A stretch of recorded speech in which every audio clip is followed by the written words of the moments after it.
Machiavelli was a 16th century Florentine political thinker with powerful advice for nice people who don't get very far. His thought pivots around a central, uncomfortable observation, that the wicked tend to win, and they do so because they have a huge advantage over the good. They are willing to act with the darkest ingenuity and cunning to further their cause. They are not held back by those rigid opponents of change, principles. They will be prepared to outright lie, twist facts, threaten or get violent. They will also, when the situation demands it, know how to seductively deceive, use charm and honeyed words, bedazzle and distract. And in this way, they conquer the world.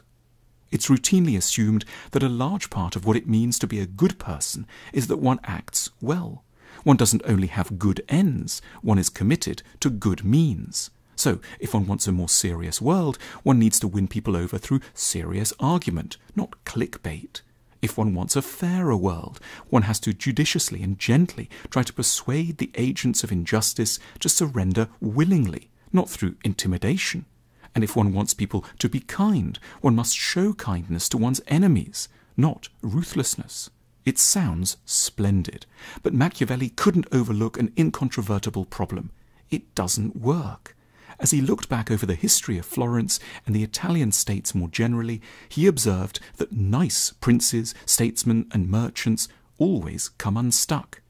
That's why he wrote the book for which we know him today, The Prince, a short, dazzling manual of advice for well-disposed princes on how not to finish last.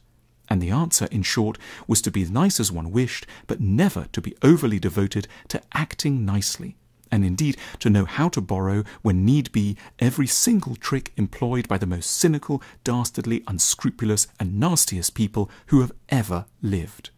Machiavelli knew where our counterproductive obsession with acting nicely originated. The West was brought up on the Christian story of Jesus of Nazareth, the very nice man from Galilee who always treated people well and wound up as the King of Kings and the ruler of eternity.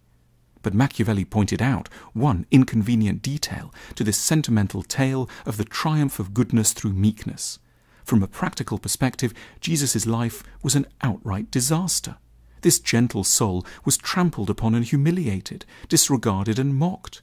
Judged in his lifetime and outside of any divine assistance, he was one of history's greatest losers. The clue to being effective lies in overcoming all vestiges of this story.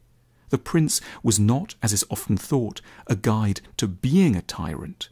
It's a guide about what nice people should learn from tyrants. It's a book about how to be effective, not just good. It's a book haunted by examples of the impotence of the pure.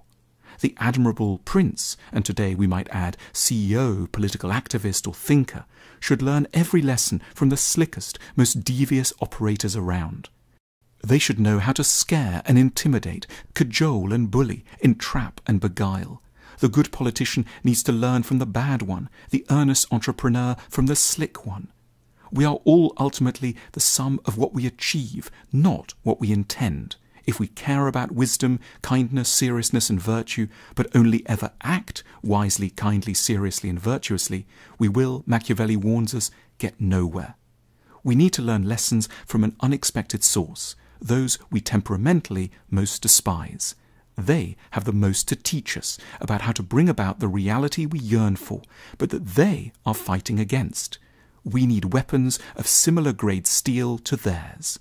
Ultimately, we should care more about being effective than about being nobly intentioned. It's not enough to dream well. The true measure is what we achieve. The purpose is to change the world for the better, not reside in the quiet comforts of good intentions and a warm heart. All this Machiavelli knew.